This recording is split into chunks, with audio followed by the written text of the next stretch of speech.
The ICF Training and Technical Assistance Team is honored to welcome you to this California Housing Community Development Training session offered through the Emergency Solution Grant, Coronavirus Relief, and Consulting Staffing Services Contract. I'm Chris Pitcher from ICF, and I'll be hosting today's session. Today's training session is part of our Racial Equity series, and we're going to be today exploring othering.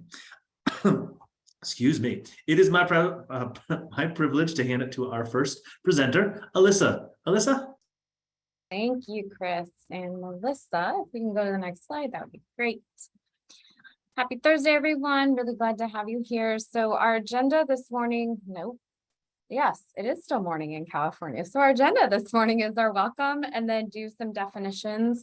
I was actually looking at this slide before we started, and I don't remember what the examples is because the examples are our personal experiences. So we are going to be talking about personal experiences with othering, and would also like to hear from you all at the end today. So we can go to the next slide and we'll do some quick introductions of ourselves. So hi, my name is Alyssa Parrish. My pronouns are she, her, hers, and I am Asian. I am with the ICF team and I am based out of Des Moines, Iowa. And I'm going to throw it over to Melissa. Hi, everybody. My name is Melissa Michael. Pronouns are she, her, hers. I identify as Mexican American, and I am based with ICF as well, and based in Fresno, California. And turning it to Mary Frances. Thanks, Alyssa. Melissa. Hey, everyone. I'm Mary Frances Kenyon. I use she, her pronouns. I'm Black. I am traditionally based in Southern Maryland, but right now I'm coming to you live from Seattle's airport. All right, thank you. And we can go to the next slide. So our learning objectives for today are to understand, explore, and learn. So really understanding what othering is and why it's harmful. And to do that, we will be exploring some different definitions. So we've got some explanations around the difference between stereotyping and othering, the difference between equity and affinity groups, and just trying to tease out some of those pieces because they are very much interrelated, but also very distinct as well. And then learning from each other and learning from ourselves around our personal experiences of othering. We can go to the next slide.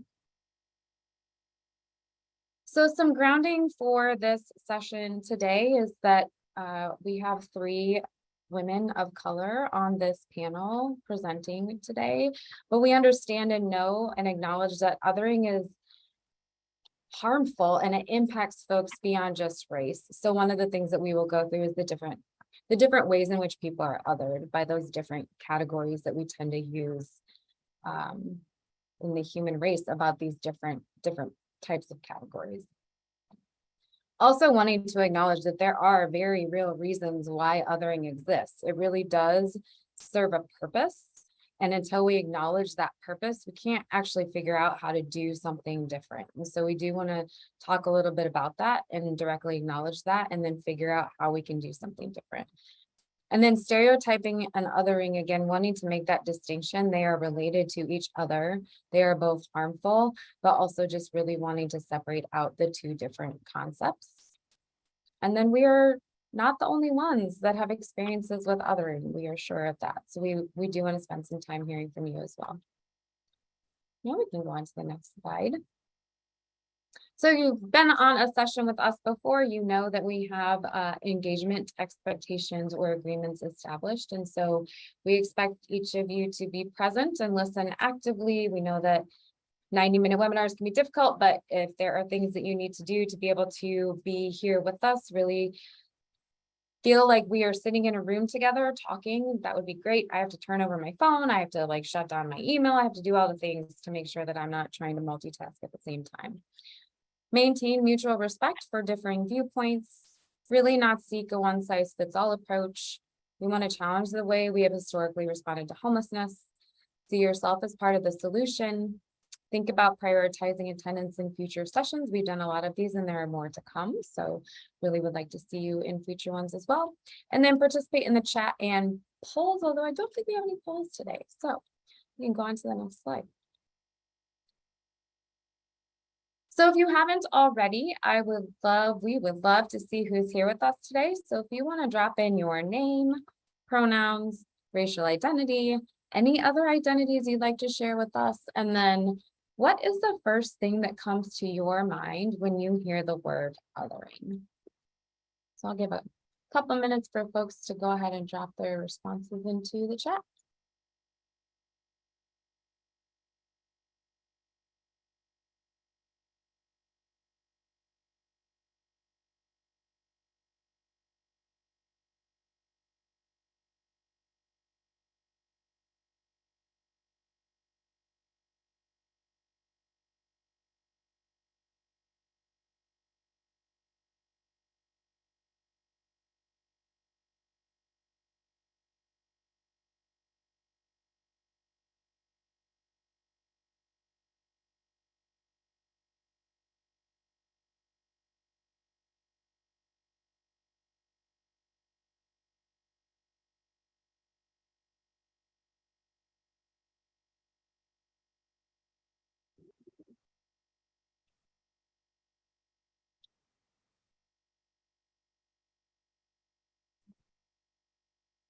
Thank you. Seeing some responses come in through the chat, please continue to do that.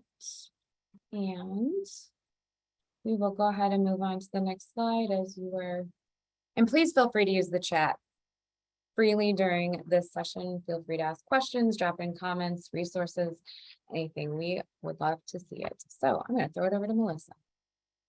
Thank you, Alyssa, and thank you for those that were able to share what you thought othering was or what it means to you. I'm just going to pretty much go over like some textbook definition of what othering is.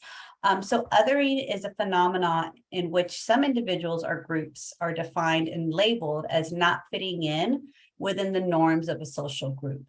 It is an effect that influences how people perceive and treat those who are viewed as being part of the in-group versus those who are seen as being part of the out-group.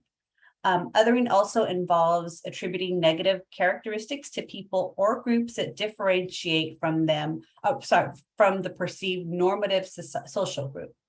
So othering is a way of negating another person's individual humanity, and consequently, those that have been othered are seen as less worthy of dignity and respect. So on an individual level, othering plays a role in the formation of prejudices against people and groups. And on a larger scale, it can also play a role in the dehumanization of entire groups of people, which can then be exploited to drive changes in institutions, governments, and societies.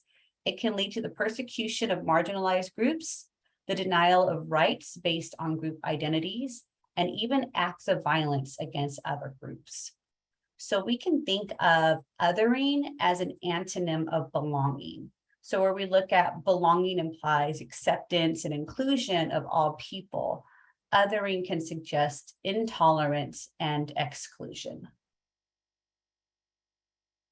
And I saw in the chat, somebody had put, it's that us versus them. So we know that people are different. We can use our differences as an opportunity to share and learn, or we can use our differences as an excuse to build those walls between us. When we highlight differences between groups of people to increase suspicion on them, to insult them, or to exclude them, we are going down a path known as othering. And so we can see othering in all these different categories, such as age, sexual orientation, religion, gender identity, race, skin color, political affiliation, disability, and economic status. And this can also be divided into two steps. So categorizing a group of people according to perceived differences, such as a list that I just went over, and identifying that group as inferior and using an us versus them mentality to alienate the group. So we're zeroing in on a difference and using that difference to dismantle a sense of similarity or connectedness between people. And I've said this before, but this sets the stage for discrimination by reducing empathy and preventing genuine dialogue. I do want to go into some extreme examples of othering and consequences that you may be familiar with. So one extreme example is the Holocaust. So in addition to the Jews, the Nazis committed genocide against the Roma Sinti. Other groups, including people with disability, homosexual men, Slavic people, political opponents, and Jehovah's Witnesses were violently prosecuted. And the Nazi Party divided people into two categories: the Aryans, who were considered genetically superior, and the inferior races, which were the Jews, the Slavs, the Roma, the Sinti, and the Black. And I think when we look at othering, we can see how that led to violence and how that was an extreme example of that us versus them. Another example, and this is where this quote comes from Yasmin Ullah, where it says, if you are deemed different or your culture is different, you are pushed aside. You are deemed unworthy and you are deemed unimportant to talk to.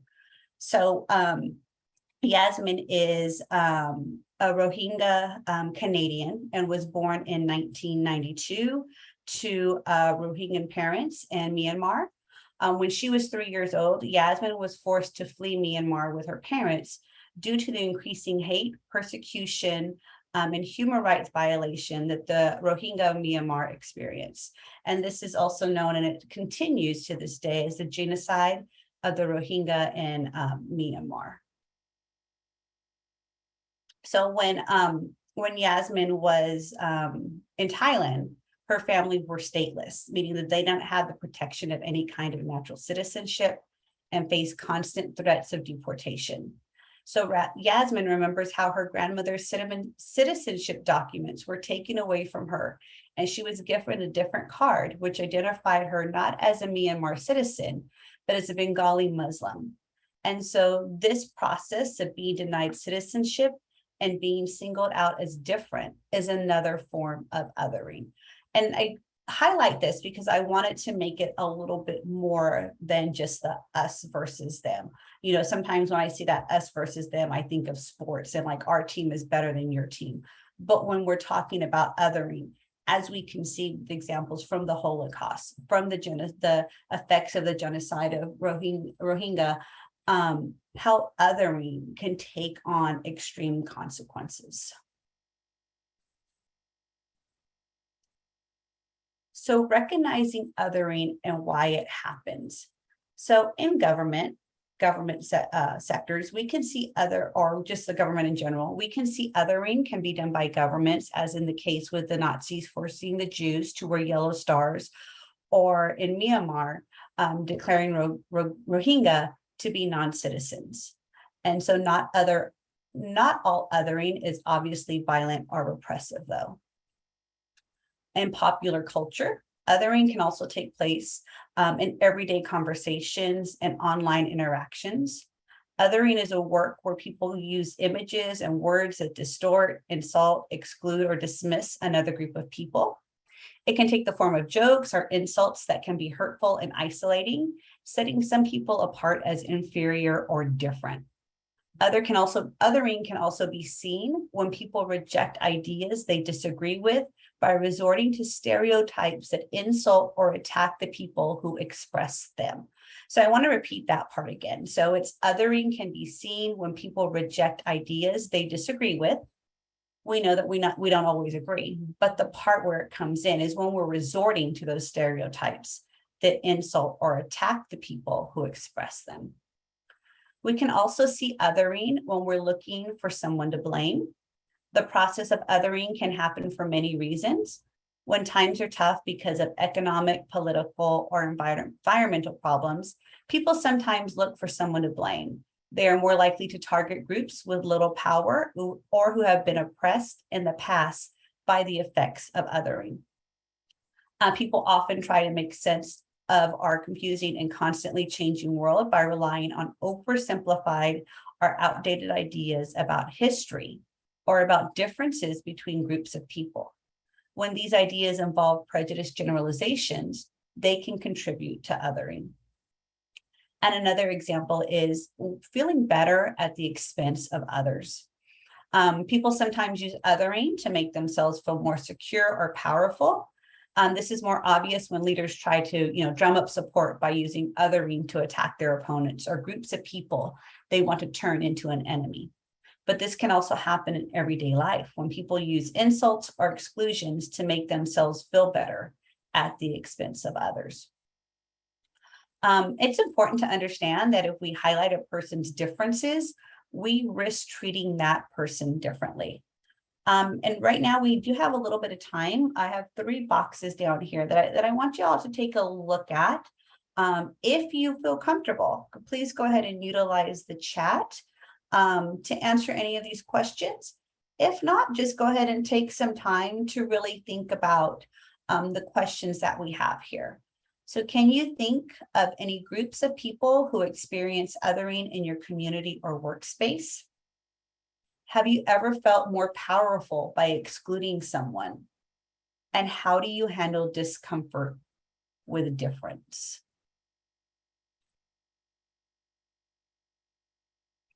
And I would just say that if you also feel brave and want to come off of mute and talk with us, you are free to do that as well. This is a small group today, so we can do that.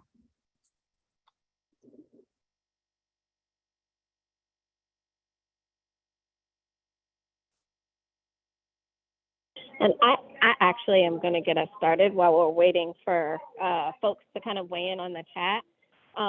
Related to that first question, I think a lot about groups of folks that experience othering in my community or workspace.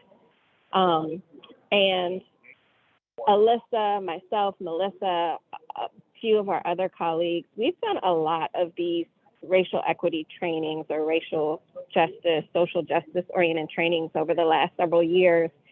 And oftentimes, I would say that in my experience, there tends to be this black-white binary that happens. And I don't even think it happens intentionally, but I think that in our space, we have become so conditioned to looking at things in black and white that it creates a level of othering for folks who identify as Latina, as Asian.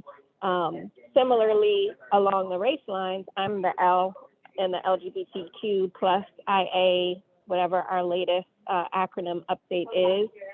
And the same thing is true for the, our trans siblings. Like, we spend a lot of time focusing on lesbian, gay, bi issues specifically and explicitly, and forget to be inclusive of the needs and wants of folks who identify as trans. So it's I feel like across all of the, I won't say protected classes, but the different categories where othering can occur, there's always this dominant group or groups that come to the forefront of conversations, and people get left out of those conversations. And I'm just sharing that to give like 2 different examples of how othering actually happens, even within like circles of groups that are already othered from society, if that makes any sense. Yeah, so I would actually echo the black-white binary to the degree where I've even questioned, do I have a role in the HUD TA world, in the TA world in general, as it relates to addressing equity, because I'm not Black. I'm also not white. And so just like that binary has definitely impacted me over the last couple of years, and only through, I don't want to say ignoring it, but only through discussions, conversations, like continuing to understand that equity is important, and regardless of my discomfort, so the idea of like discomfort with difference, being okay, feeling uncomfortable in conversations where it does feel very black and white, and I am somewhere in the middle, and like maybe processing that afterwards, but not necessarily saying like I don't have a role in this, but figuring out what my role is kind of in lifetime, and that it changes depending on who's in the room, depending on whether we're having the conversations with communities or other TA providers or internally, or just whatever that looks like.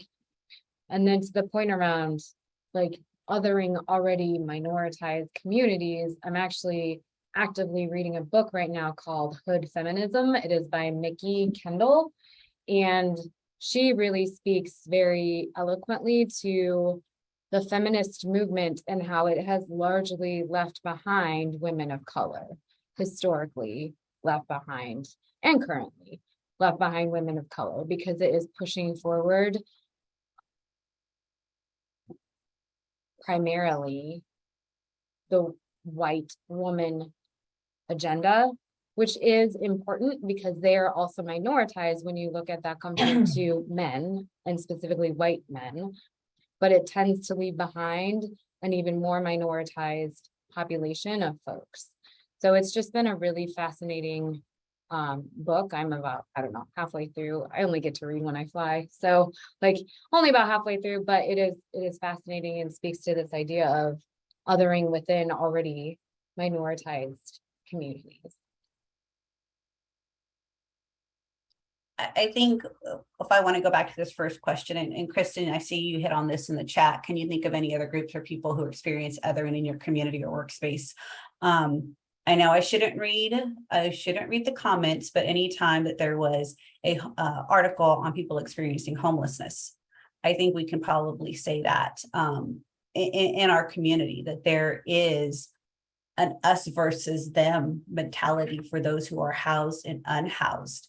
And just reading the comments and just seeing how others can dehumanize somebody who is experiencing homelessness in those comments. And it hurts me because I just sometimes think like, gosh, we're still all people. And the only difference is that this is somebody who right now does not have a roof over their head.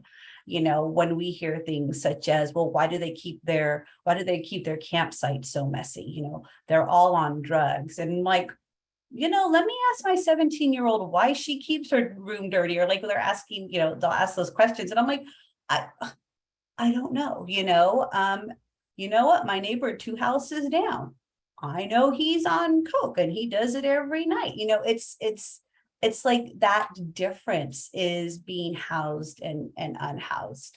So yeah, that's one of always the biggest things that I think, especially being in this work, makes me think of that othering and very big difference of us versus them.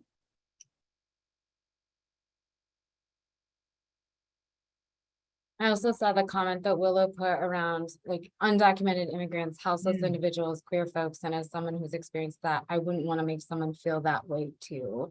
So sitting with the discomfort, trying to understand the root of it and learning from and unpacking that.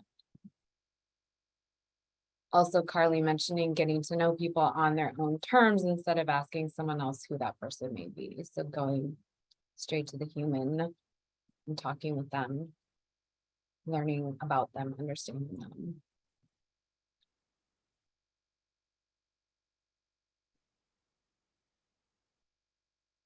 Melissa, you want to go ahead and move to the next slide? Yep. Cool. So I really am gonna breeze through these because I want us to get to like the core of the conversation. We've heard from you all as participants in these trainings that sort of the personal stories, the personal and professional stories that we share with you really help bridge the understanding from these concepts that are so oftentimes complicated and a whole lot to unpack. So that being said, when we talk about othering, it's pretty closely, I won't say tied to stereotyping. They are very much distinct and different concepts. Broad generalizations or assumptions about an individual or a group of people based on their different identities is not good. That's a bad thing. We don't want to stereotype people based on, you know, our external perceptions. That can be really, really harmful. Stereotypes are something that we learn very early on, both explicitly and implicitly. Very, very much tied to bias, and there are lots of different kinds of biases. We each have them. I'm guilty of it. Everyone on this call has some bias that they're probably conscious of and some that they're less aware of. Stereotypes don't necessarily have to be negative on the surface, and I'm going to use one that I've heard Alyssa talk about, which is the model minority myth. On the surface, that is not necessarily negative, but when you unpack it, it really does cause some issues, particularly because within the Asian umbrella, you have so many rich cultures that are and have been elevated underneath that umbrella. And what it does is it kind of erases those individuals that are, I'm sorry, getting a little bit of background noise here, but it does erase some of those individuals that, have disparities in their outcomes, whether that's in homelessness or healthcare. In fact, they are underrepresented in data because they're kind of couched as one specific ethnicity and race, when in fact, we're missing that information. So it looks good on the surface, the model minority myth, and I won't even say good, that feels gross. It would appear to be like, oh, that's a compliment. You are the model minority. And it's really a dig. It's a dig, it's a slight, it's disrespectful, and it's harmful.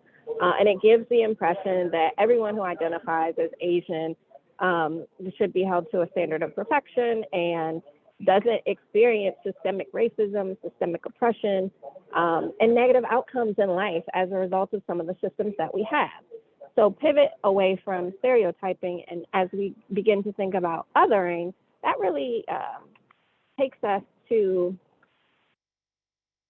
like how the stereotyping manifests in our dynamics, our social interactions, processes, all of our structures, institutions, and really reinforce inequality. And this isn't specific to race, ethnicity, this is geography, this is political ideology, this is, gender identity, sexual orientation, and everything in between.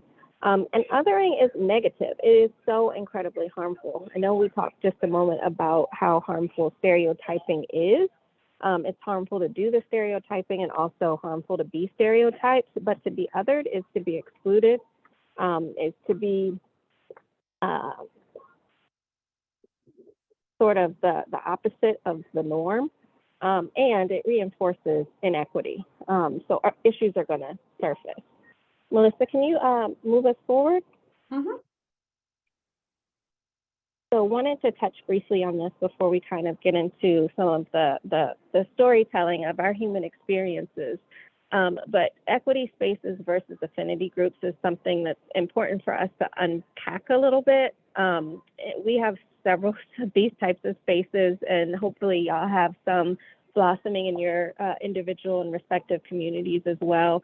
But equity spaces are really designed to focus on parity and making sure that we are providing a space that meets the individual needs of a specific group of folks. Fair treatment, not to be confused with equality, but definitely that equality of opportunity. So when we think about affinity groups, these are supposed to be safe spaces. And of course, safe space is a very subjective term. I think we're starting to pivot to like brave space or liberated space because each individual has to develop their own sense of psychological safety about how they share different identities and pieces of themselves within a group, because it can be very uncomfortable. And I would probably say that of the three of us as co-facilitators, like each of us has had to grow into our comfort level around sharing different pieces of us because it's intimidating and you don't want to be stereotyped and you don't want to be judged. So just wanted to highlight the differences of that. And now I think it's time for us to really get to the core of why you all are here. I'm going to kick it back over to Melissa. Okay, so the next section, we're going to be looking at, othering within our specific or our distinct cultures. One of the things that I want to start with is that difference between Mexican versus Mexican American. as you heard in the beginning, I introduced myself as Mexican American. I have not used the term Latino or Latina, Latin, or Hispanic for other reasons that we can get into at another time. But this also made me think too, if you were part of our coloring session, I think in there I had mentioned where my grandmother had always told me, well, we're not those kind of Mexicans. And it made me realize, like, what is that? What does that mean? So with some of the research that I looked at, and especially this one paper from a master's student, or maybe a doctor student out in Arizona, she really broke down, I think, a lot of what I've been feeling or understanding. And so when looking at that term Mexican American versus Mexican, there's some history behind that. And so that goes into when Mexico lost a large part of its northern territory in the United States during World War II. The former citizens of Mexico who remained in the area had a choice of becoming American citizens. So the acquisition of that southwestern lands led to many queries about citizenship and national belonging. One delay in making the southwestern Mexican territory part of the United States was what to do with the over 100,000 Mexicans who lived in the conquered land. The Mexicans that had claimed their U.S. citizenship are considered to be the first Mexican Americans. With the application of racial categories in the United States, identity labels began to further complicate the sense of belonging for Mexicans. So previously, Mexicans were categorized into one minority ethnic group because differences could not be distinguished between members of the group. And regardless of the differences in characteristics, Mexicans were also clustered into one ethnic group. The objective is that Mexicans view this as improper categorization and that different ethnic groups should be considered to preserve their ethnic identity. So for this reason, we see that Mexican descent people constantly mix classification systems in order to make sense of themselves and others.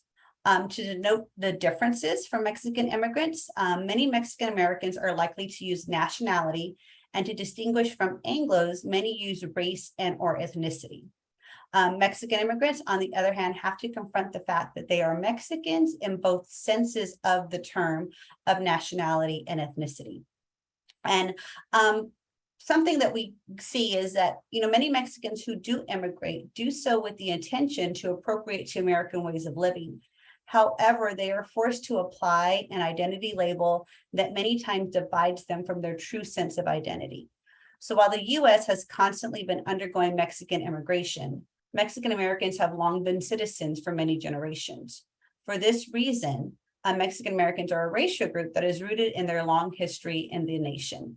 And when we speak of somebody of Mexican, that's usually reference to someone of Mexican descent who recently arrived to the United States and is not an American citizen. Where we have the term of Mexican American, it represents someone of Mexican descent of the second or consecutive generations in the US.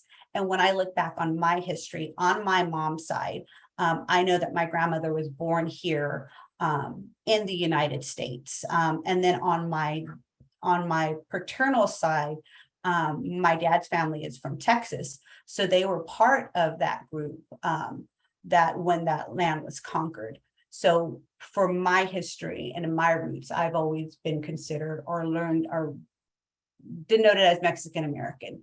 When I was in college, I also took a Chicano Latino studies class and understood that Chicano, the term Chicano, Chicana, that's not usually used as much now, it also has a derivative form of that Mexican American tied to it as well. So again, there is that distinction between looking at somebody who is Mexican and Mexican American. I think, and again, like I said, when my grandma told me we're not those kind of Mexicans, it was an othering part. And as we look down on people who were of Mexican descent who came over to the US. My grandma lived in a rural area. I think I mentioned before, she was a foreman of a ranch style. So ranch style housing and living. So, we had those other kids that my grandma really didn't want us to play with. And unfortunately, yeah, I have been on the other side of othering people and didn't know it at the time. Another thing that we look at is when we're in othering is those physical factors. So the skin color, the physical appearance. And we know that those of us that are identified as Mexican American or even in Mexico has struggled with an identity crisis because of colonization and discrimination. So superficially, an indigenous cultural heritage is celebrated. So yes, we're Mexican, our traditions, but yet the mix of that Spanish blood is what is admired because that's what lightens our skin. So this is seen as increasingly problematic as we see Mexicans migrate to the US and Spanish surnames are dominant in the Southwest. And in order to make distinctions, many will claim their Spanish heritage and that they did not migrate from Mexico to denote superiority. So we know that when the Spanish came into Mexico, that created a real caste system amongst those in those who were Mexican on that time. On the northern side of the border, those indigenous traits were highly rejected. Again, if we remember our last one, I have a grandma who was referred to as Weduk because she was very light complected. So her other siblings who may have been darker were often the ones that were rejected in public places. And it was my grandma who was my grandma on my dad's side. I call her Mailita. Was the one that went into the stores so that she was able to get what was needed for the family.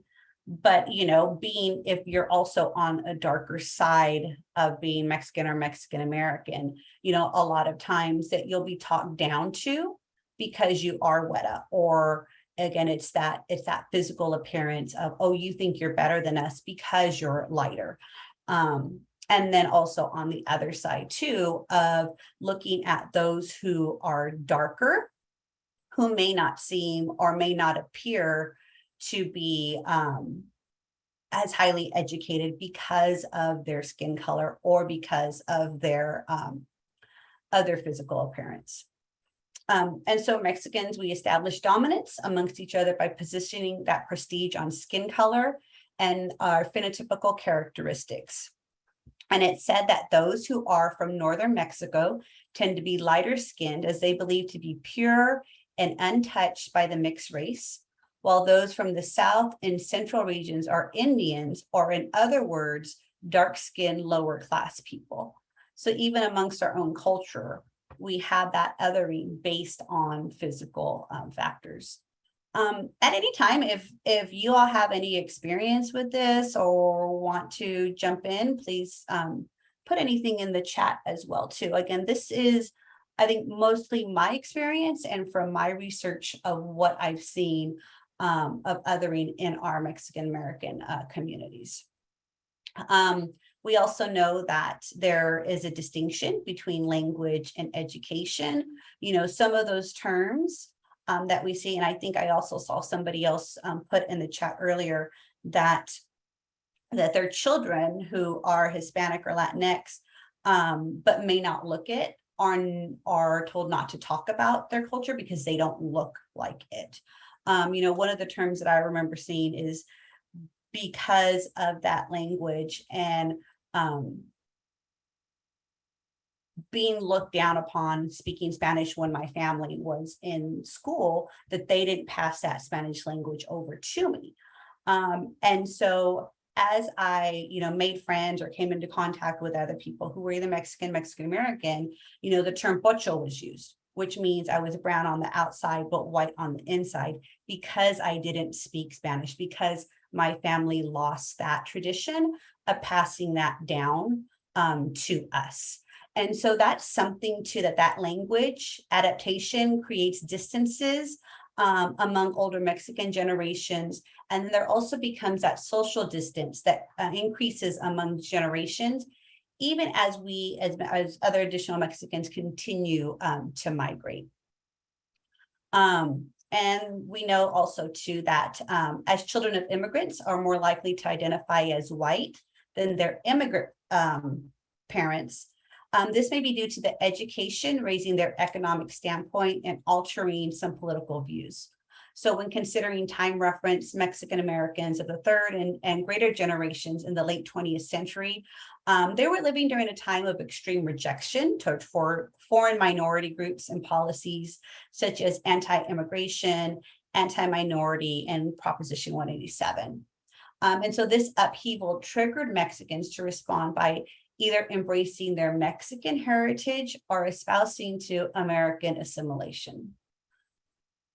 And then lastly, just wanted to talk about some national ideologies, border politics, migration, you know, that's always big on any political term. Sorry, and, you know, I'm just thinking back to even, you know, when we had the previous president and how he always said, you know, that he came out and said, you know, Mexicans are rapists and druggists and are drug lords, and thinking about and hearing some family members agreeing with that. And it really took me, you know, by shock and understanding where their thought was behind that as well. And then also learning how Mexican immigration has affected the Mexican American community now in some of those positions. And I think this is more prevalent for some of the California and from what I've seen in my family.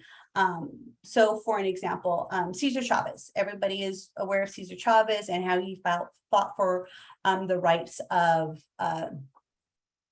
farm workers. What was surprising to me is that he was also an advocate for strong border security because he felt that undocumented immigrants were breaking his strikes, because undocumented immigrants would come over and would do the work that Cesar Chavez or some of his United Farm Workers were trying to were striking for. Sorry, he went to great lengths to make sure that immigrants couldn't get into the country by creating what the United Farm Workers were called wet lines. And so these wet lines was an initiative which consisted of United Farm Worker members who would stop people from crossing the border between Yuma, Arizona, and San Luis, Mexico. A lot of times there was violence involved. So again, going back to that othering, where you have somebody from your community who is still trying to migrate over, but again, it was that us versus them. There was also the illegal campaigns, which was created to direct the United Farm Worker members to report the presence of undocumented field workers to the Immigration and Naturalization Services. So when I looked at that, like, wow, what is this happening? And it was like, that was the history behind it, that where we see somebody as great as Cesar Chavez, that was also against, you know, that migration, and then also looking at some of those border politics.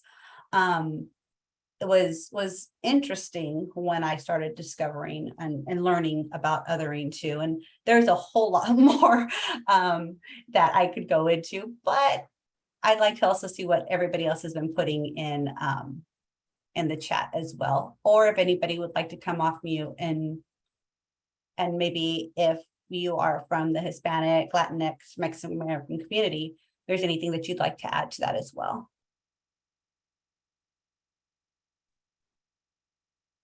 I had shared in the comments that my family they're Oaxacan, and we have very, very, very, you know, African features because of history, right?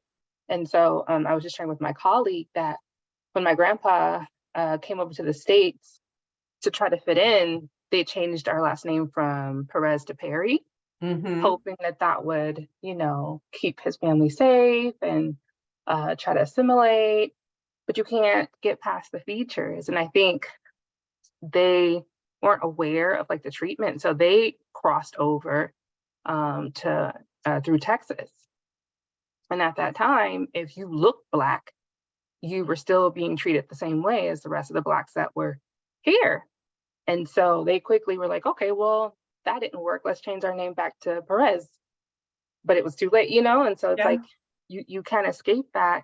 And I'm glad that you mentioned that about Cesar Chavez, because it's like, as great as a man that he was, I think it is that us versus them, right? Like, you want to assimilate so much into white society that you would rather push your own people aside, like get them before you get me. And I see that so much still, like just in our culture in general. Like, we still have that. And even with, like, I have family members who could pass as white. Mhm. And they'll say, oh no, I'm not, no, we're Spanish, we have more Spanish blood. We don't have as much of, Morena blood like you guys do. And so it's still like that divide, which is really sad, but we all know where it stems from. So that's our experience. Thank you, Amber, for sharing that. I totally can relate to, I think, all of that with different family members on, yeah. Yeah. Thank you. Hi, I'm Monica Valenzuela. I'm Hispanic as well. I'm lighter complected, that's why I turn on my camera. And I have a sister where she's very dark complected, curly hair. My mom's darker, my dad's lighter. And I can always see the difference as we were growing up between both of us, even though we both had the same mom, same dad, the difference they made between one sister and the other sister, which was kind of difficult. And you can see she would get a little upset, and that would kind of make us fight when we were teenagers, just because of our color. Now she has children. Her children are also darker, and my children are lighter. And people kind of look at, you guys are all related. You guys are family, like, yeah, we're really close. But I see the difference that people make just treating us differently. That's all I wanted to share. Thank you, Monica. Yeah, definitely pointing out where people are separating us based on our differences. And I'm sure that you also saw that difference between the treatment, like you mentioned, that Which is hurtful you because and your they look the sister, same.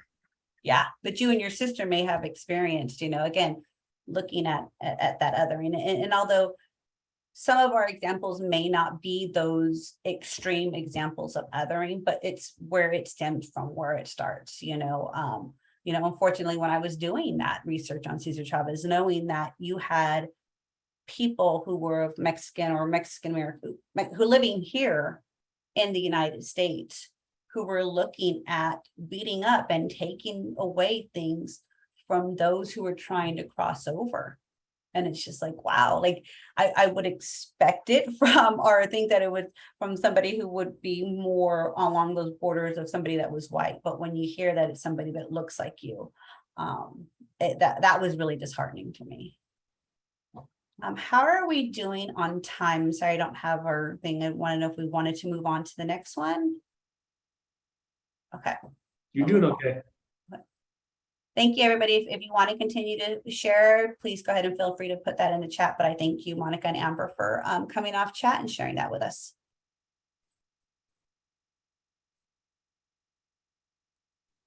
Yeah, that was super great. So please keep doing that. We love it, especially with a group of this size where we can actually do that. So I'm actually going to pick up where Melissa left off around the Mexican and Mexican American piece and speak a little bit to Asian American, because when I introduced myself, I said Asian, I didn't say Asian American. And I think like that's intentional. I've heard a couple different definitions of Asian American, and one of them is Asian Americans are Asians who were born in America. And that's not me. I wasn't born in America. I was actually born in Korea. And I was adopted when I was 3 months old. And so while I have been in America since I was 3 months old, I don't know that I own the Asian American identity yet, because I don't know if because of the different definitions and those out there. So just naming like Asian American, why I didn't say Asian American in my introduction.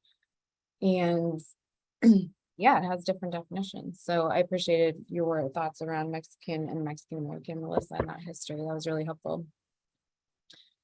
So we are still coming out of a pandemic. I think we have a colleague right now who has COVID, and so we're not necessarily out of it, but you know, COVID is still a thing. And we know that our former president put a lot of blame and scapegoated the pandemic on to Chinese folks. And so this screenshot on the page is an actual publication from the CDC about infectious diseases that was published during the time of COVID, which just exacerbated the already existing content and conversation that was going on around at that time. So there's a link at the bottom of this page, and it's pretty fantastic. Actually, it's a really good article that speaks to this phenomenon of othering and the minority versus the yellow peril, and you know, are Asians honorary whites or are they forever foreigners? And I think, like, honestly, the answer is like, it really depends. I also appreciated the article linked mentions the Ebola outbreak of 2013 and how West African immigrants specifically became victims of racial discrimination and harassment, but Black Americans as a whole were not targeted. And they used that as an example that stood in stark contrast to the COVID-19 pandemic. So while Trump really focused on, what did he call it? The Kung flu virus, and like really focusing on Chinese immigrants, it wasn't just Chinese immigrants, right, that were stereotyped and discriminated against. It was any Asian that really, and that really exacerbates this like all Asians look alike stereotype. So just some examples of the stark difference between how Ebola impacted specific folks, but then this COVID-19 pandemic. I mean, Asian hate crimes skyrocketed over the last 2 years. There were, you know, just instance after instance after instance after he came out and said all of these things. The article also mentions that some scholars do argue that Asians are becoming honorary whites. So when we talked about the model minority myth, you know, I think that is a thing. My skin color looks more like white people than Black people. And, you know, there are just things that when you look to successes in the Asian culture, like if you don't disaggregate that information by all of the different ethnicities under this Asian pan-ethnic umbrella, it can seem like we are keeping up with white folks. But once you start to disaggregate that more, there are significant disparities, and the racial wealth gap is actually highest between and among the different Asian ethnicities. So we have more work to do around really understanding all of the different disparities that exist within the Asian culture. I think others argue that Asians are these forever foreigners. So there is this like assimilation piece and the blending piece. And Melissa, I think you mentioned like whitening behaviors and just trying to have that proximity to whiteness at the expense of like understanding that our uniqueness in our culture as well. I mentioned a little bit when we were talking about, Mary, when you brought up the Black-white binary, that I've really struggled with this over the last couple of years with like, what is my role in these conversations? Because I'm not Black, I'm also not white. And so I'm like somewhere in the middle when we do the, you know, when we use that acronym BIPOC, right? Black, Indigenous, and other people of color, I am still like in the other people of color category of that BIPOC acronym. And so it does still feel like, well, we're calling out Black people, we're calling out Indigenous people, but everybody else is still under this like people of color category, and we'll get there when we get there. And so it is still just kind of this like binary that we're within, and also recognizing that we need to address that binary, right? We need to address that Black people are not doing well in this country, that there's still explicit racism, that there are still explicit disparities that exist, especially in our homeless response systems. And also there are still disparities that exist within, you know, tribal nations, so Native Indigenous folks, within Hispanic, Latin A, like, and within specific Asian cultures. And it really depends on where in the country, depends on what kind of data you're gathering within your HMIS or anywhere else to really start to be able to understand the disparities that exist in your systems. I was also adopted by white parents, so I grew up within basically a white household, within a white neighborhood. I went to white schools. Like, my proximity to whiteness is, you know, right there. It's in my parents. And so I don't know that I really embraced the fact that I am a woman of color until I clearly remember actually what happened. I was in a conversation with a community in my role that I am in right now. And we were talking about, you know, the environment that we're in, and that HUD is really prioritizing inequity, and that is so great. And she is a woman of color in her community. And we were talking about how difficult that can be to actually make change and move things forward. And we were talking, and she said, like, literally in passing, all she said was like, well, you're a woman of color, you get it too. And then just kept talking. And that was the first time that anybody had said that to me in a way that I was like, holy crap, I'm a woman of color. There was no caveat with that. It wasn't like, oh, you're a woman of color, but you're not Black. Or, oh, you're a woman of color, but your parents are white. Or, oh, you're a woman of color, but you grew up in a white school. Like, there was none of those qualifiers about the fact that I'm a woman of color. It was literally just another woman of color to another woman of color saying, like, you get it. Like, you get it because you're a woman of color in America and you've experienced this. And I was like, holy crap, I'm a woman of color. It was just like, okay, at 39 years old or 38, I can't remember how old I was 2 years ago, but like, that is probably not the first time I should have like understood that and embraced that and really actually owned that. But it was because of the environment that I grew up in and because of my proximity to whiteness, and it always being qualified with the fact that I'm adopted, the fact that I'm, you know, all of these pieces. And still, when I look back in my life, there are definitely times when I have been othered and it's been harmful, but it's just been one of those things where like, oh, it's not that bad because you're not Black, or it's not that bad because you have white parents. Yes, I've been protected by that, and there's definitely been privilege that has come with that. But especially like, Melissa, I've heard you talk about your loss of culture. And when there was the shootings in Atlanta last year that killed, was it eight Asian women? Can't remember how many. That's terrible of me.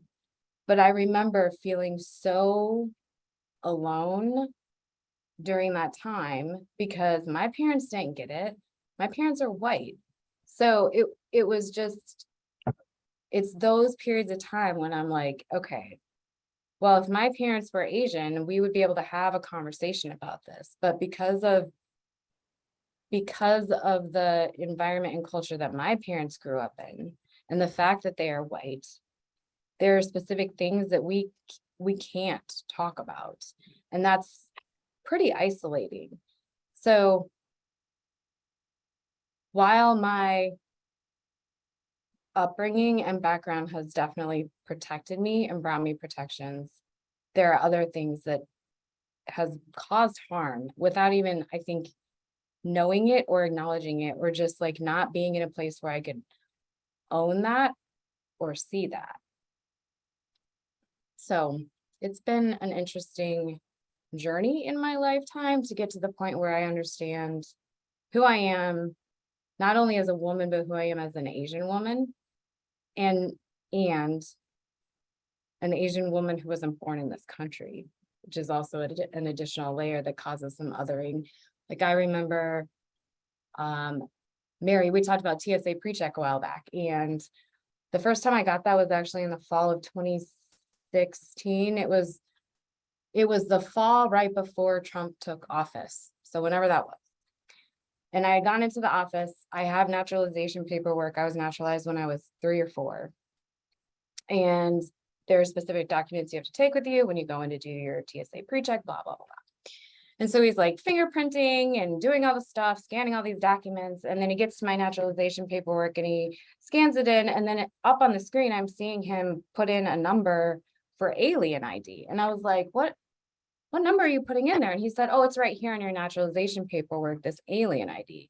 And I had never, ever thought of myself as an alien or like had that term used in relation to my naturalization ever up until that time. And it was just one of those, like, when your head goes back and you're just like in shock of what just happened. I can't believe that. That's crazy. So it was just interesting to me of another piece around my identity is that in some people's eyes or in the eyes of the government for specific things, I'm still considered an alien, even though I've been in this country since I was 3 months old and I'm now 40. So that was also another situation where I felt like, that's interesting. That's a new part of my identity that I don't know that I knew about before. So, or owned or recognized as alien. So I think that is my story at this point. And if anybody has comments, questions, sharing that they want to bring up. Oh, I see a comment in here about, oh, that's you, Melissa. Yes. The BIPOC term.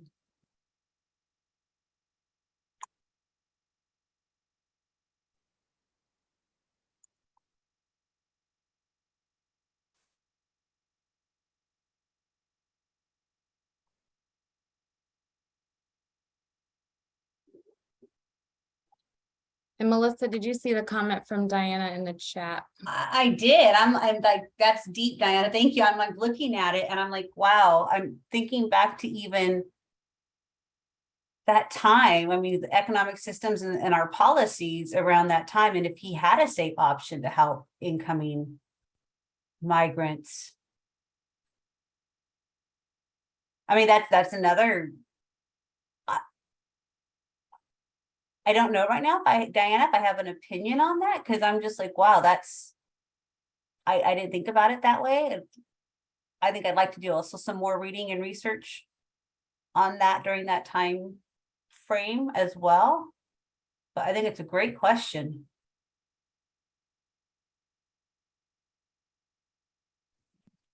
Dan, you're gonna have to be up tonight doing some research. I will find you, Diana. We will have a conversation. Right. I think I'm going to kick it over to Mary Frances. Sounds good, Alyssa. And I'm really going to try and build off of what you all have already kind of laid out as a framework. And people are starting to get loud. It's getting busy here.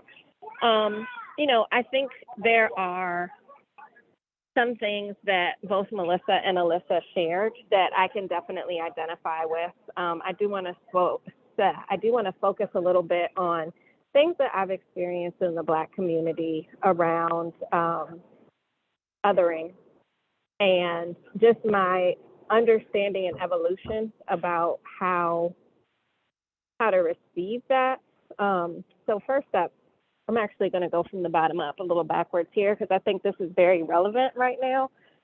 There's a picture of Willie Horton on there. I hope all of you know who Willie Horton is and how he was used during sort of the Bush administration, or excuse me, the Bush campaign, and that's senior, not HW. Wait, I'm getting my Bushes confused, but it's the older Bush. So once upon a time, a very common practice in the Republican Party and campaigns was centered around this idea of law and order. And it is used as a strategy to kind of caucus voters to feel as if other political parties are not going to have as strong as a stance on law and order compared to the Republican Party. And Amber, you just hit the nail on the head. I put Willie Horton up there because this is taking us back to the 80s. And in today's day and time, like it's happening. It's happening all throughout the country. But if you notice, Willie Horton is a Black man. Black people are not the only folks in this country that commit crimes, but we often get branded as like, oh, look at this particularly, horrific offender who did some really horrible things. And there are people of all races, genders, identities, intersecting identities that commit crime. It just so happens that the Black community, particularly our Black males, are the ones that become sort of the poster child for crime.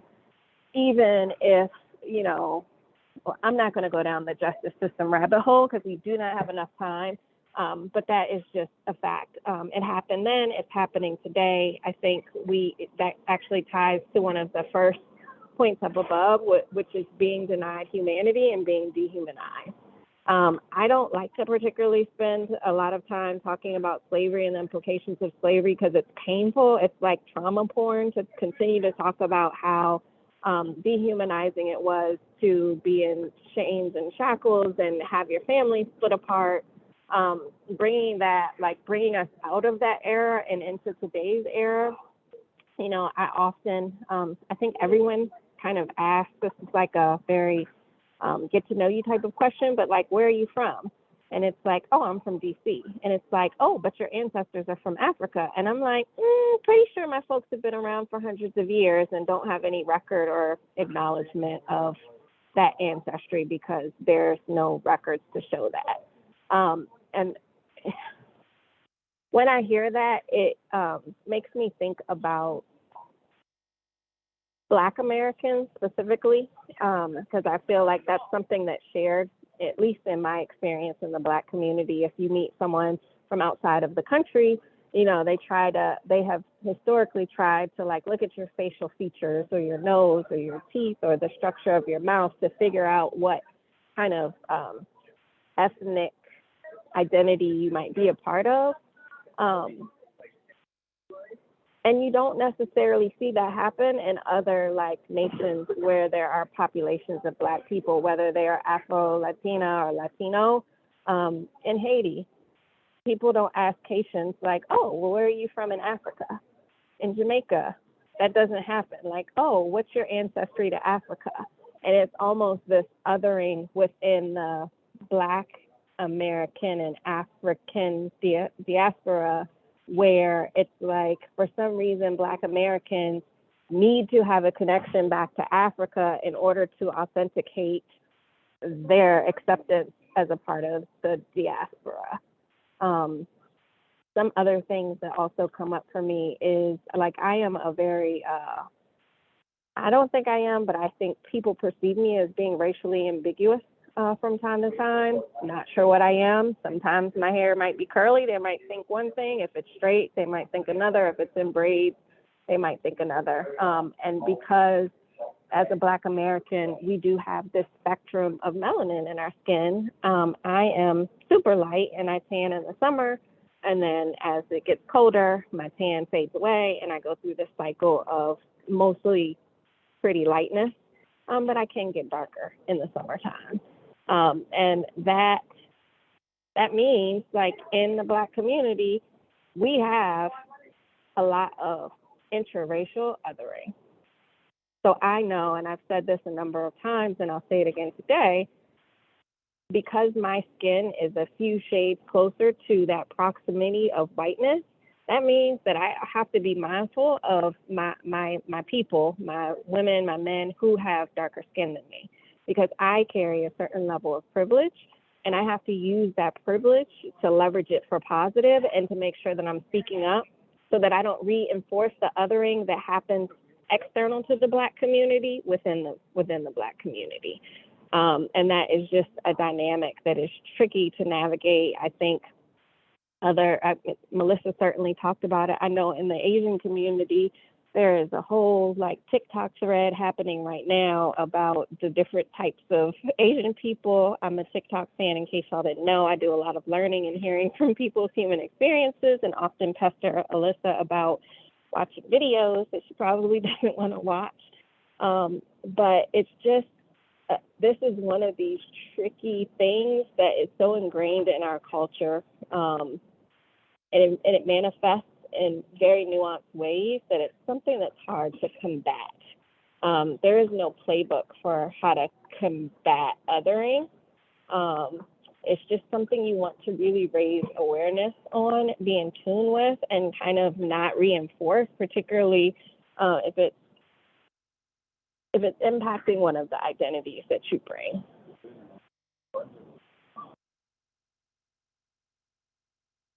And I know we're starting to lose some participants and getting closer to the end of our time, but would love to hear from folks.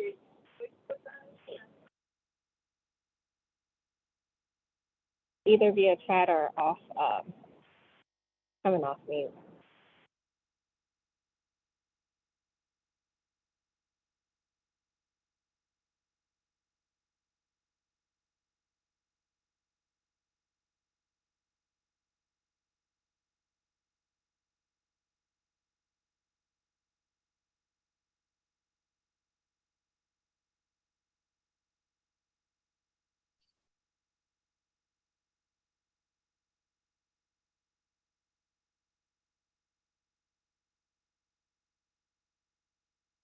And I also want to name that, like, this is a lot of different perspectives for folks to absorb and process and, you know, recognize as something that's a shared experience, or recognize that it's something that's a foreign experience that you've never even had to think of. So there's absolutely no pressure to say or respond. You can definitely noodle on this a little bit more.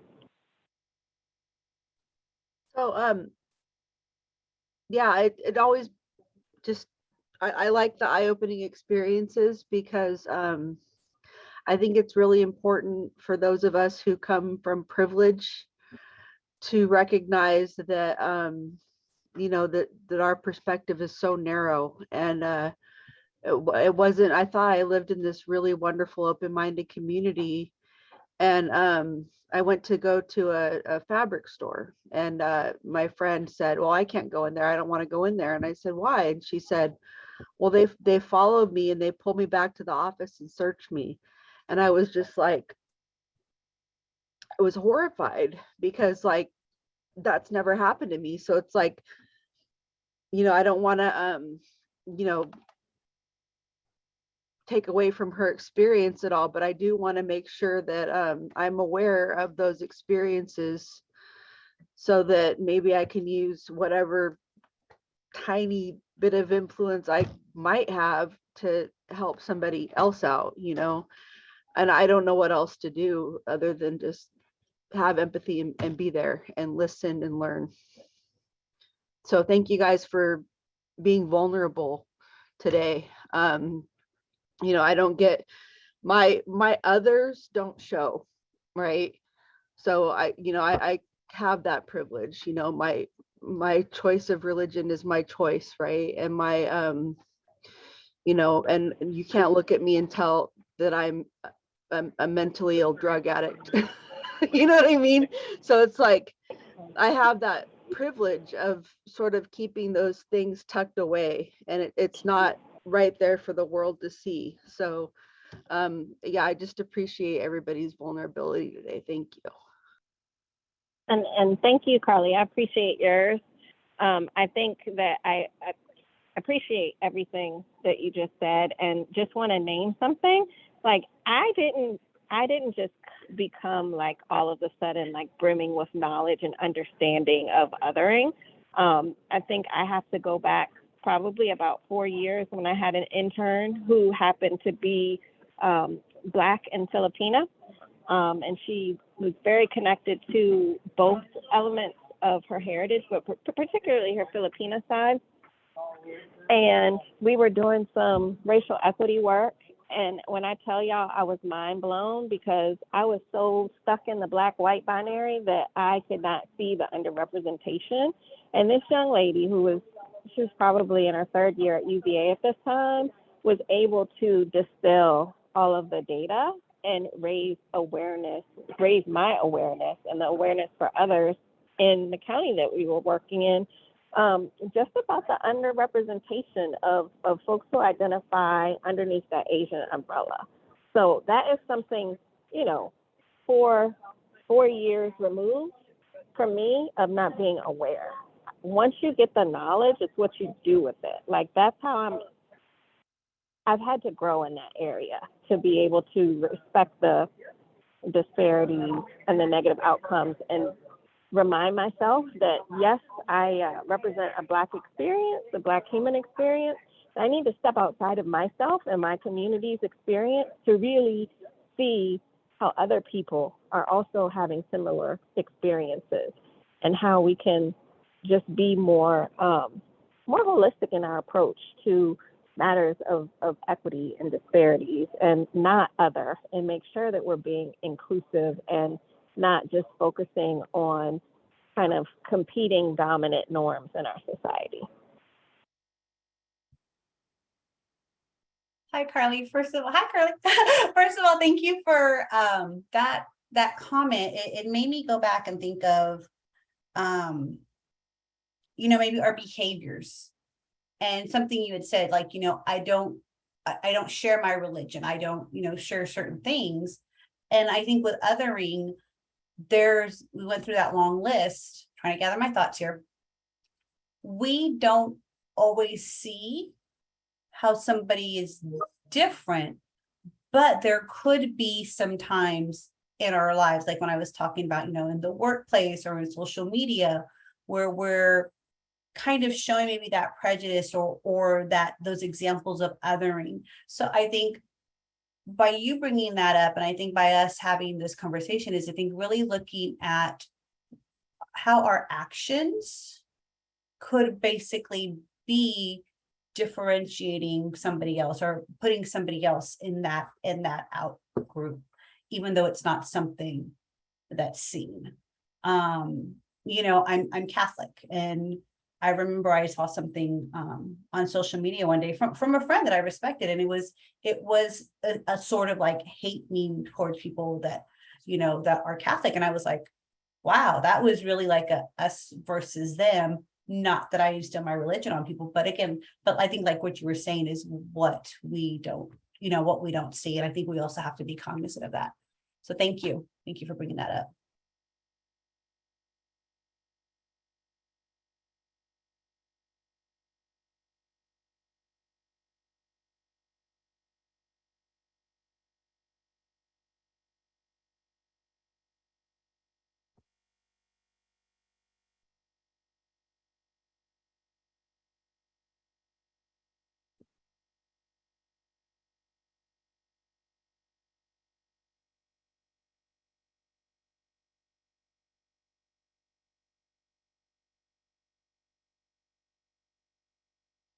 Are there any other questions or topics for discussion that folks want to do today? Happy to keep the room open for 10 minutes, but also happy to end it if you don't have anything else to share. I want to certainly thank Mary Frances, who had to depart, but Alyssa and Melissa as well for sharing not only their knowledge, but their experience as well, which I think has been in our California City Racial Equity Series, some of the most powerful things that we have done is actually have folks just talk from the heart and say, this is how othering, this is how colorism, this is how all these things have affected me. Rachel, I see you say I do. I don't think that means you, I think that means you have something to say. So go for it. I was going to type it out, but it's probably just faster to talk about it. So I'm in an interracial relationship. I'm Caucasian. My partner is Black. And I've always been very like welcoming and open and everything, right? But I don't think that I became so deeply aware of like my bias until I really started stepping into different environments, like physical environments. So where I'm at in Sonoma County, it's predominantly white. He's from Solano County and of the Fairfield area. And I don't know if anyone's familiar with that, but it's a largely Black community. And when we first started dating and we would go out into public, like let's say to the mall or something, I started realizing that I started feeling like uncomfortable and like everyone was staring at us and like about all of the thoughts that they might be having about my relationship. And then I started like taking it further into like wondering if this is exactly how he feels when he's in my environment, because I know that my environment is racist. Like it's not a secret. Like Sonoma County is not the best area for a Black man to be, so like really, really stopping and pausing and deeply thinking about those things like it almost had to be a physical experience for me. Like I like to think that I think about those things often, but I literally had to feel it in my bones and witness it in my environment to appreciate like how much that impacts his life, and therefore my coworkers' lives and my stepchildren and everything like that. So really been trying my best to like do the work around that and be in parts of training, because I also work, you know, in homeless services, which is just disproportionately affected. But yeah, I guess that's all that I wanted to share. Thank you, Rachel. And you know, my brother-in-law is a Black man. My sister looks just like me. And I think he has a different approach than perhaps your partner does, where he pretends it doesn't exist. He lives in Florida, and a Black man in Florida, that's not necessarily a great combination these days, but he pretends it doesn't exist. He listens to country music. He's a fishing boat captain. Everything he does, he emotes a whiteness, but he is as dark as anyone you will ever meet. And I think that has some real consequences as well. I do worry about my niece, as she is now 2, and she'll be an adult at some point, having a parent who is so deliberately colorblind that I think it actually might be harmful. So it could go other ways as well. I think there's a lot of nuance to how those relationships work, but I do think, you know, my sister and brother-in-law were married 2 years ago, and you know that was like what, 40 years after the Loving you know, ruling. It's still a new thing, and I think the vast majority of us don't even think about it until you see it happen, and you see folks like, you know, not looking right. Or he recently had an experience where someone said a derogatory word at him in a parking lot of a grocery store for no reason whatsoever. And I think we forget about those things, that it's still that's really still fresh, a fresh experience for a lot of folks. Veronica, I see your hand up and would love to hear your thoughts as well. I wanted to thank the facilitators both today and from our past sessions. What Alyssa was talking about, the learning as and growing as you learn. I wasn't going to share it, and then I started hearing all of these others, and I'm like, let's do it. Homecoming weekend 2 weekends ago, where I live in my hometown in Willits High School, there were 2 young men who showed up on Friday in very inappropriate garb. I don't want to go into details because it's extremely offensive. I don't know what's being done about it at the school board level, but I'm gonna find out. But when that happened, I had a different response than I think I would have before these sessions. When I saw it, I didn't immediately think, oh, these kids are ridiculous, or they're trying to get attention, or whatever I would have thought before. Now it was oh my goodness, what kind of environment are they in where they're not only learning this, but they're learning that this is acceptable. And it really made me take a hard look at my community. And I did a little bit of research, and I found an article on a local newspaper. It's called Bendo Fever. And it was an article written this April about the history of the KKK in Mendocino County. I had no idea how rampant it was. Like, and 1935, they were having public inductions where like upstanding members of our community went. And so I'm really concerned that it's way worse than I ever even imagined. And without these sessions, I wouldn't be able to see that. First, thank you, Veronica. I'm going to mute you because I'm getting an echo of myself, and I hate hearing my own voice.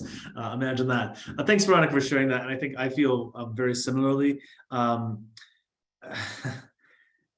I live in Denver. I think folks think, oh, look, Denver, what a nice little liberal place in the mountains. We just had to change the name of one of the towns, Stapleton, in fact, where our airport used to be. He was a mayor of Denver, and he was also a member of the KKK. As folks begin to peel these things back locally, we realize how unacceptable all this is, and we are having to undo history. We're having to say, this is not acceptable. This man's name is not going to be celebrated as the name of this town, and they just renamed the town away from this person who affiliated with hate and racism. So it is a really real thing, and it's a really current thing that we can see. And I'm sorry that those young people have an environment around them that thinks that is acceptable, because it is 100% not. So thank you for sharing that, Veronica. Alyssa, Melissa, any last thoughts before we wrap up today? I think this was another great session of just being very open, real, and honest. And that is not something we always do. So I just want to thank you for my point of view. Any parting thoughts? I think for me, I just appreciate folks being with us today. I tend to go in like when I'm speaking, I'm like, am I even making any sense? I feel like I'm going in 50 different directions, because this isn't an HMIS training, right? This isn't something that I do on a daily basis or could do, blindly. It really is getting pretty brave and vulnerable and thinking about, like, in my lifetime, what have I experienced, and sharing that with the hopes that you all are going to share back, because we know we're not the only ones, and that othering is not just based on race, but like a big part of it. So just really appreciate you being here and being willing to share with us, back with us, because I just, that means everything to me. So thank you. Thank you. I'm like Alyssa, also come from the HMIS world, and I think I enjoy these sessions, learning what I've learned in these sessions as well, to present and to give that background. I mean, I think it was real shocking for me to realize, oh, I have been on that other side where I am putting somebody down so that I can feel superior. How do I change that? And I want to say that it's not okay to do that, but I think it's okay to acknowledge that you've done that or been in that situation with the intent to change. And how can I change, and how can I change my behaviors? Because I think, Veronica, going back to your example, if those kids see it as a joke or funny, or if it's okay, they don't know that they're not truly understanding the implications that it could have, and the history and the hurt that it's brought to other people, that people are still feeling it now. So thank you. Thanks, Melissa. Thanks, Alyssa. Mary Frances is not with us, but I want to thank her as well, and Kristen for keeping everything going. And thank you all for joining and attending this California Housing Community Development Community Workshop offered through the Emergency Solutions Grant, Coronavirus Relief Consulting and Staffing Services Contract. Look out for more information on Racial Equity Series. Next, I'm just going to give you the date, October 27th. I think it's a Thursday. We are doing another session and calling in and calling out, which should be very good. A 3-question survey will pop up at the end of this. Please do fill it out. We look at those. We look at it before our next session as well, and we adapt, we adopt. If you want to know more information or want to go deeper in some of these conversations, we can do that as well. I want to just thank you all for taking a piece of your Thursday and spending it with us. Good rest of your day. Thank you, everybody. Thank you.